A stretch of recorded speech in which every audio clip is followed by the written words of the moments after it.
Assalamu alaikum, I'm Aisha and you're watching Samaa News. Here are today's headlines.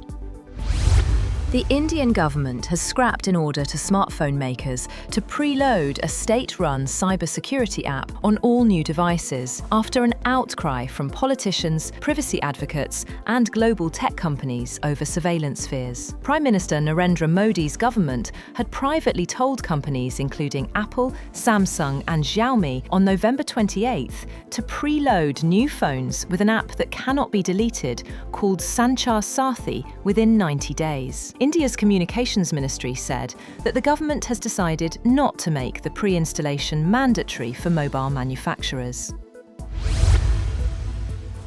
Israeli forensic services have claimed that remains handed over by Hamas are not those of the last 2 hostages in Gaza.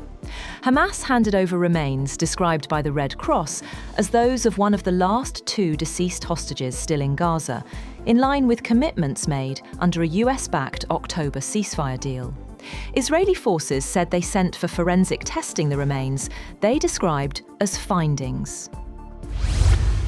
Former EU Foreign Policy Chief Federica Mogherini and 2 others have been formally accused of procurement fraud and corruption, conflict of interest and violation of professional secrecy.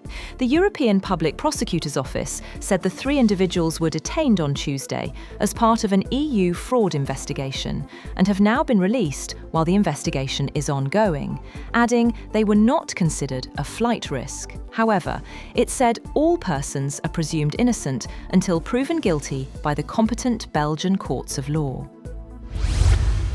The number of people killed by floods and landslides on Indonesia's Sumatra island has risen to 708 as authorities rushed to repair infrastructure and deliver aid to cut-off areas.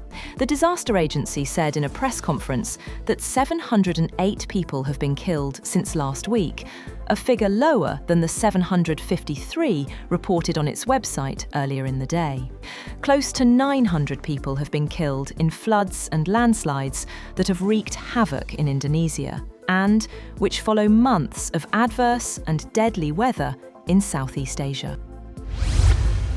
The Trump administration has said that it has paused all immigration applications, including green card and US citizenship processing, filed by immigrants from 19 non-European countries, citing concerns over national security and public safety. The pause applies to people from 19 countries that were already subjected to a partial travel ban in June, placing further restrictions on immigration, a core feature of US President Donald Trump's political platform. The list of countries includes Afghanistan and Somalia. Meanwhile, US authorities have charged an Afghan man in Texas with threatening to build a bomb and carry out a suicide attack as the Trump administration toughens its stance on Afghan migrants following a deadly shooting. According to the Justice Department, 30-year-old Mohammed Dawood Alokose of Fort Worth allegedly made the threats in a video posted on TikTok, X and Facebook on November 23rd. In the footage, he is accused of praising the Taliban and vowing to launch a suicide attack against Americans.